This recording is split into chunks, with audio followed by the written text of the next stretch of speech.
As seasons change and life springs anew, I thought I would do up a paint scheme for the occasion. And what legion would be better suited to celebrate the aspect of life? Let's paint a Bunny Day Death Guard. For this new scheme, I have a Deathshroud Terminator, an awesome model with not so awesome rules, which I was able to get from my buddy Tavish. I have built the model to the point you see here, keeping his right arm separate for the time being, and I glued him to a segment of his sprue to provide me with a handhold. And with all of that, we are ready to get to the painting.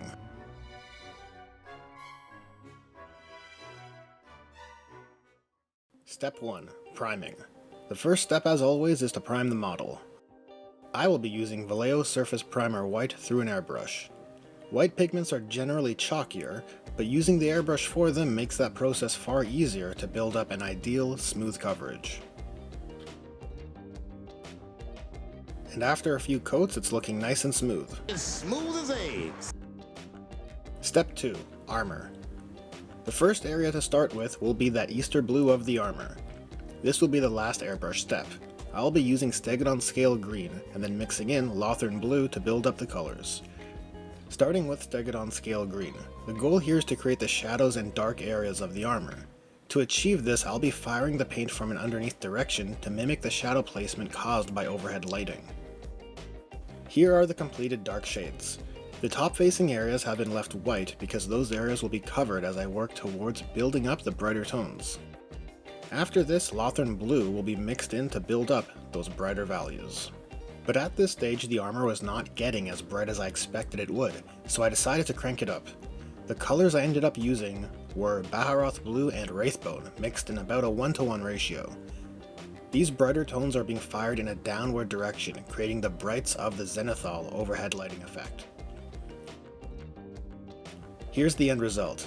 Before bringing the armor down with a wash, I want to push the brights a bit further, so I am mixing in a bit of Instar's Arctic White. I don't want to desaturate the brights completely, so I added just enough paint to increase the bright areas, trying to avoid using pure white.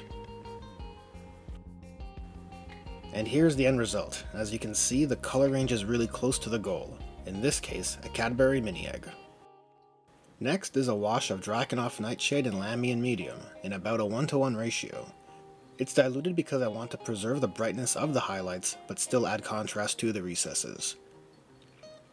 And after some dry time, here's how it looks. Personally, I love the result I have here, and all that's left for the armor is the edge highlighting. For this, I will be mixing Baharroth Blue and Arctic White.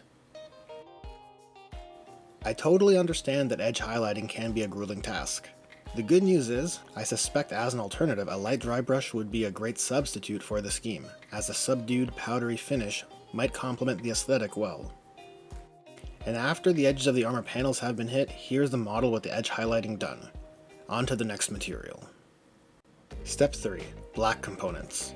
Next I will base all the components which will be black using Abaddon Black. These will include some of the cables, the armor joints, the Plague Spurt gauntlets, and the flies in the toxic fumes. Step 4. Wood and leather components. For the wood and leather bits, I will be using Rhinox Hide and Steel Legion Drab, but I will be adjusting the application to differentiate each material. To start, all of these areas will be based in Rhinox Hide. Then for the wood, Steel Legion Drab will be applied by roughly edge highlighting on the raised corners. For the leather straps, Steel Legion Drab will be applied all over while avoiding the recesses. Step 5. Iron components. For what I will call the standard metal components, I will base them using Iron Warriors and then give them a wash of Nuln Oil. This will include the scythe, cable ribbing, the Vox amp, chainmail, canisters, and various other accessories. Also, with the benefit of hindsight, I would recommend base coating the armor trim during this stage as well, which I will return to in Step 7.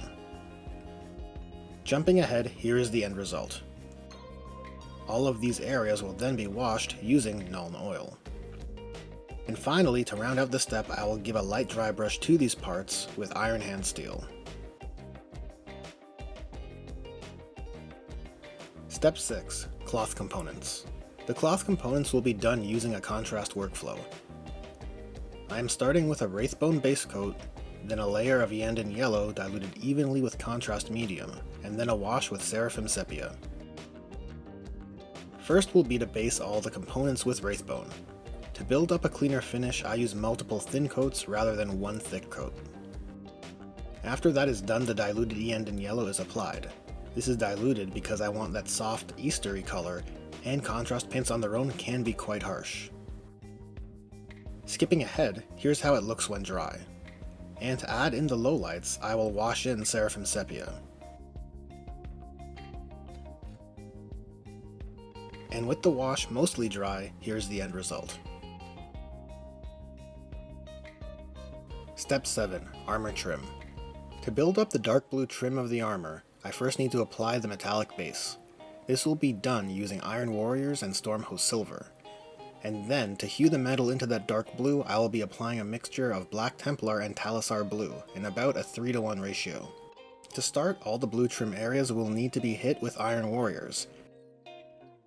After that, Stormhost Silver will be used to pick out key edges and areas of interest. This is important because the contrast mixture is made up of two very strong colors, and I need the brighter foundation to shine through. Here is how it is looking just before I begin applying the contrast mixture. When applying the contrast, I am being especially careful, as contrast paint of this intensity would easily stain the bright armor color that I have here in this scheme. And with the contrast tinting done, here is how it looks. Step 8. Growths. This step will cover the organic components. The bone growths will be based using Steel Legion Drab and then layered with skeleton bone. The flesh growths will be based with Wraithbone, layered with contrast Volupus Pink, diluted with contrast medium, and the maggots will be hit with Wraithbone. Getting right into it, the bone components are based with Steel Legion Drab. Then, mixing in skeleton bone, I layer in the brighter tones to those bone growths. After that is done, I apply Wraithbone to all of the fleshy bits, which includes the tongue, fleshy cables, and mutations which break through the armor. After that, the diluted Volupus Pink is applied, being especially careful not to nick the armor. And with the organics filled, he is beginning to look like a true avatar of Rebirth. Step 9. Green and red accessories. A quick step here. The ooze green components will be layered with Moot green and then washed with Biel-Tan green, and the red components will be based with Mephiston red and then layered with Wild Rider red. Firstly, Moot green will be applied to any outstanding cables, slimy bits, the islands, and the pockets inside of the plague orbs. And with that done, it's time to apply a wash of Biel-Tan green to those components. Next will be the application of Mephiston red to all the small spot details around the model. These include the buttons on the Man Reaper scythe and some outline cables on the model. Step 10. Weathering. Next, for the weathering, I'll be making use of Typhus Corrosion, Nihilakh Oxide, and Ryza Rust, and I'll be applying them using the methods as explained by Duncan in those older Warhammer TV tutorials. This begins with Typhus Corrosion being worked into the iron components. Then, dry brushing in Ryza Rust into the iron. Then Nihilakh Oxide will be dotted and dropped into the armor trim, and into some of the pitting of the Man Reaper scythe. Step 11. Smoke. I have decided to use a neutral color for the smoke, the idea being to maintain focus on the components we have done up to this point. For this step, I'll be using Instar's Cool Grey Matte and Colia Greenshade.